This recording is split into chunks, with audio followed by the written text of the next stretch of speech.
The service we provide as part of the peer support team is to everyone within the Calgary Police Service, all employees, civilian and sworn officers. We're trying to help all those individuals and their families as well, immediate family, and on rare occasions extended family if it's impacting their work. I'm a certified occupational health nurse, and I'm also certified as a human resources professional and a health and safety consultant. But several years ago, I found myself in another position, and that was the position of someone who had gone through loss and was dealing with a psychological illness, and at first wasn't even aware of it myself. My youngest daughter, Aislinn, sat me down and said, "Mom, I'm really scared.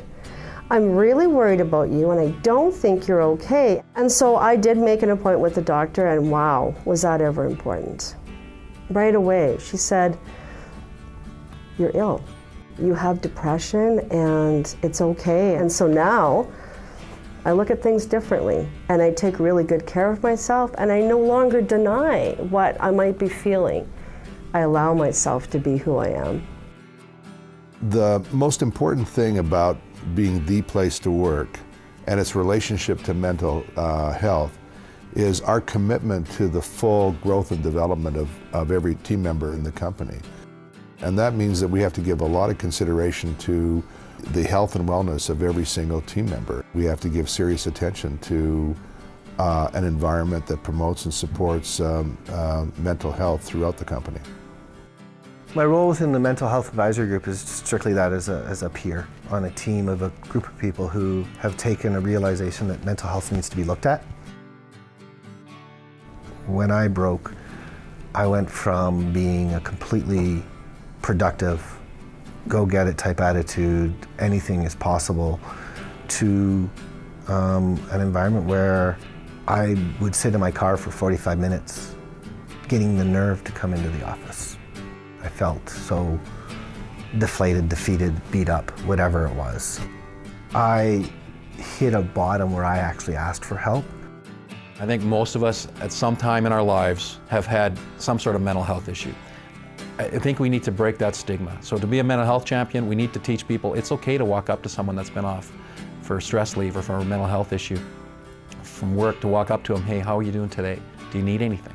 We're here for you."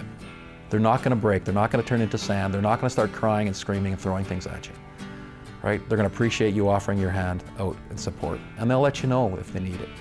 We're people. We're not infallible.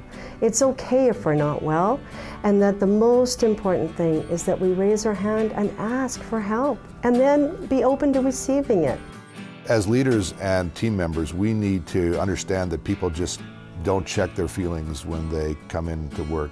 Our personal lives and our work lives completely are intertwined. Many people are not approached by a coworker to even suggest that there's something wrong. We pretend all the time when we see people struggling that it's going to be okay. It's none of our business. We're in the workplace, but actually it is our business. And we can be very, very respectful and still tell someone, "We support you and we're worried about you." When you care about somebody's mental health, whatever it looks like, however small or however big the issues are, and you're willing to walk with them, that there's less fear for them and they actually become more productive. It's more than being a cheerleader. It's participating. It's deeply being involved. We need employers and employees to understand that we are people at work, and that we have days that aren't good, days when we need to tell ourselves that we are not doing well. And I think champions are folks who can say, "Let's just be real and let's do what's right."